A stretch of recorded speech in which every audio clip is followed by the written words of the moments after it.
Hello friends, welcome to your YouTube channel MP GK with Kanchan ma'am. Okay, जो हम कल पढ़ चुके थे उसके आगे आज हम कंटिन्यू करेंगे। कल हमारा कहाँ तक हो चुका था? मध्य प्रदेश के गठन के समय कुल संभाग और जिलों की संख्या कितनी थी?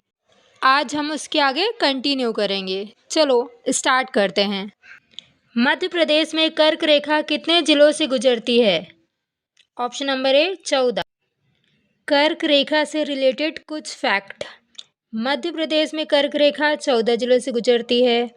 दूसरा है कर्क रेखा मालवा पठार के मध्य से गुजरती है। और तीसरा, आदिवासी गंगा के नाम से विख्यात माही नदी को क्या है? आदिवासी गंगा के नाम से भी जानते हैं।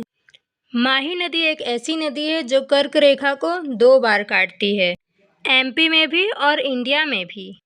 कर्क रेखा मध्य प्रदेश के किस पठार को 2 भागों में विभाजित करती है? आगे हम पढ़ चुके हैं, सोचिए, आंसर दीजिए। मालवा का पठार।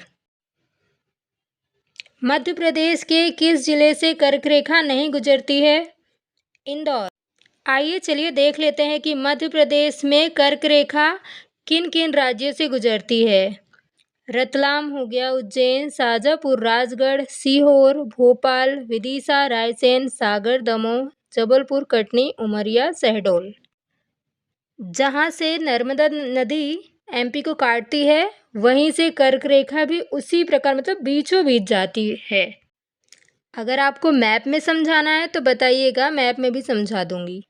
मध्य प्रदेश की सबसे ऊंची चोटी है ऑप्शन नंबर ए धूपगढ़।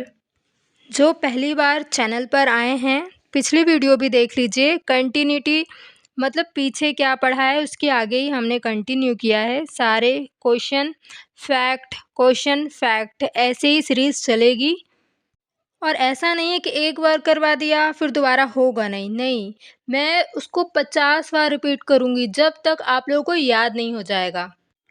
क्योंकि पढ़ाता तो हर कोई है लेकिन रिवीजन कोई नहीं करवाता है। मैं जिम्मेदारी लेती हूँ, आप लोगों को रिवीजन करने की ज़रूरत नहीं पड़ेगी, बस कंटिन्यू क्लास अटेंड करते जाना। वो क्या है, मैं खुद पढ़ती हूँ और ये कंटेंट भी रेडी करना होता है। रात को 3 बजे ये मैं कर रही हूँ। और मैं यूट्यूब पर क्यों हूँ लास्ट वीडियो में बताया है, बार बार रिपीट नहीं करूँगी, आप जाएंगे तो देख लीजिएगा। चलिए अब पढ़ लेते हैं थोड़ा।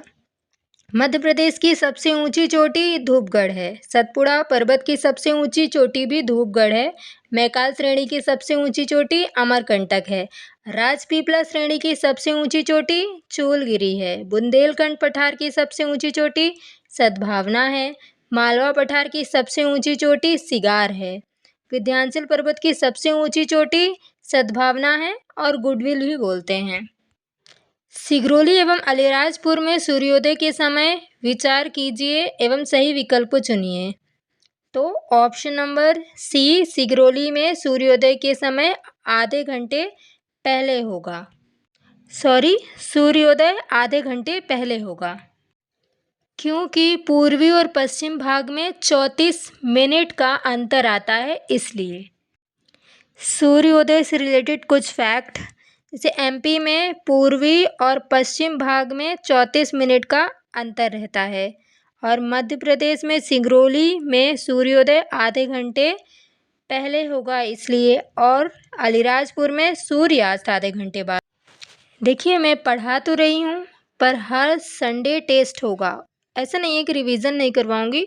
सैटरडे को रिवीजन, संडे को टेस्ट और बाकी के 5 दिन आपकी क्लासेस चलेंगी। बस आप लोग सपोर्ट कीजिए क्योंकि कोई व्यूज़ नहीं जाते हैं, किसी के पास वीडियो नहीं जाती है। रात भर जग के मेहनत करना पड़ता है और अपना खुद भी पढ़ना पड़ता है। सोचिए कितना मेहनत करना पड़ता है यार। खैर, मेहनत करने से कोई छोटा बड़ा हो नहीं जाता है, बस आप लोगों का सपोर्ट चाहिए और भी अच्छा कंटेंट मिलेगा। मेरे पास काफ़ी अच्छे क्वेश्चन हैं जो कि कोई फ्री में नहीं देता है पर मैं आपको दूंगी, बस उसके बदले लाइक और सब्सक्राइब चाहिए। मध्य प्रदेश का राजकीय नाट्य कौन सा है? माच के बारे में कुछ इम्पोर्टेंट फैक्ट। माच मध्य प्रदेश के मालवा क्षेत्र का प्रमुख नाट्य है। ये मालवी लोक जीवन पर आधारित है, मतलब उनका जीवन कैसा है, कैसा जीवन व्यतीत करते हैं, एक प्रकार का नाटक वो लोग बताते हैं करके। और माच के प्रमुख कलाकार सिद्धेश्वर सेन और ओम प्रकाश शर्मा हैं। वर्तमान में मध्य प्रदेश के सीमावर्ती राज्यों की संख्या कितनी है? Option number C 5। मतलब कि कितने राज्य के साथ सीमा साझा करता है। चलिए किसके साथ सीमा लगती है, आइए डिटेल में पढ़ते हैं। मध्य प्रदेश की सीमा राज्यों की संख्या 5 है। राज्य से उत्तर प्रदेश, राजस्थान, गुजरात, महाराष्ट्र और छत्तीसगढ़ की सीमा लगती है। उत्तर में उत्तर प्रदेश, पूर्व में छत्तीसगढ़, पश्चिम में राजस्थान और गुजरात है और दक्षिण में महाराष्ट्र है। मध्य प्रदेश के किस जिले में पृथ्वी का केंद्र बिंदु स्थित है? उज्जैन।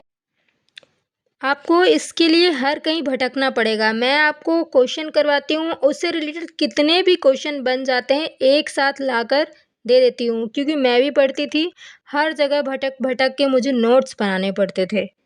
अभी देखिए मैंने क्वेश्चन करवाया कि कैसे क्वेश्चन बन सकते हैं, और उससे रिलेटेड और भी कैसे क्वेश्चन बन सकते हैं वो भी मैं आपको बता रही हूँ।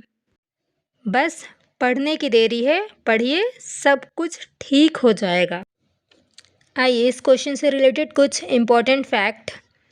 मध्य प्रदेश का केंद्र बिंदु मंगलनाथ मंदिर उज्जैन है।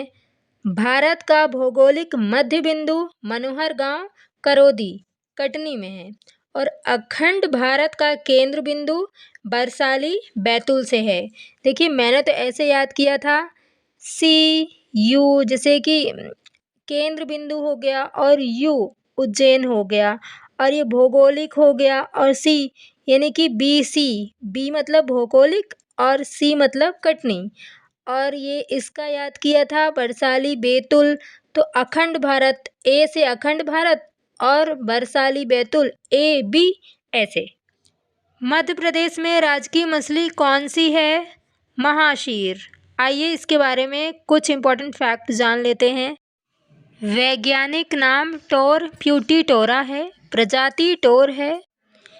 नर्मदा नदी खरगोन खंडवा में ये सबसे ज़्यादा मिलती है और इसकी घोषणा 2011 में की गई थी।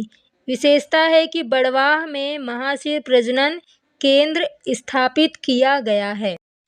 मध्य प्रदेश की राजकीय मछली किस प्रजाति से संबंधित है? टोर। क्षेत्रफल की दृष्टि से मध्य प्रदेश का सबसे छोटा संभाग शहडोल। आइए छोटा बड़ा संभाग डिटेल में पढ़ते हैं।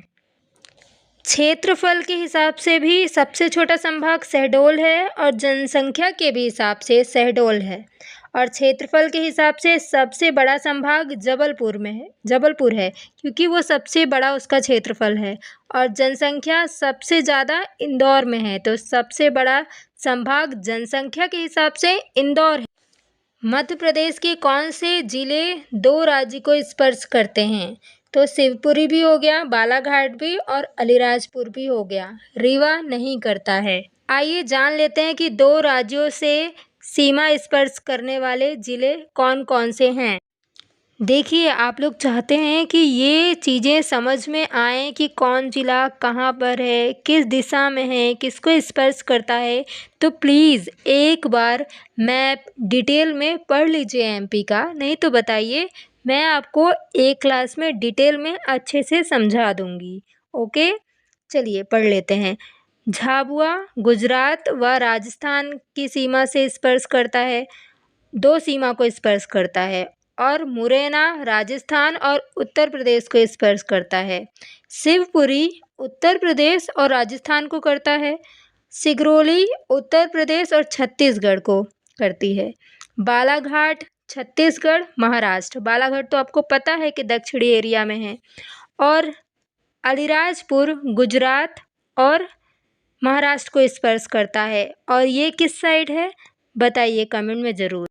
और मेरे पास इतना टाइम नहीं है कि मैं अपनी वॉइस एडिट करूं, वीडियो पे अच्छा थंबनेल लगाऊं, बस मुझे कंटेंट से मतलब है, वो मैं आपको दे रही हूं। आप लोग एक नोटबुक बना लीजिए, लिखिए, और लास्ट में यकीन मानिए कि आपको यहीं से क्वेश्चन मिलेंगे, इसके अलावा कहीं से भी कोई क्वेश्चन नहीं मिलेंगे। मैं 10-10 मिनट की ही क्लास रखना चाहती हूँ। अगर आप लोग चाहते हैं कि मैं और भी लंबी क्लास रखूँ और भी डिटेल एक-एक टॉपिक हर एक ही क्लास में करवाऊँ तो प्लीज़ बताइए, मैं पार्ट नहीं करूँगी। एक बार मैं वीडियो बनाकर डाल दूँगी, आप लोग देखते रहिएगा। चलिए अब मैं विदा लेती हूँ। राधे, राधे।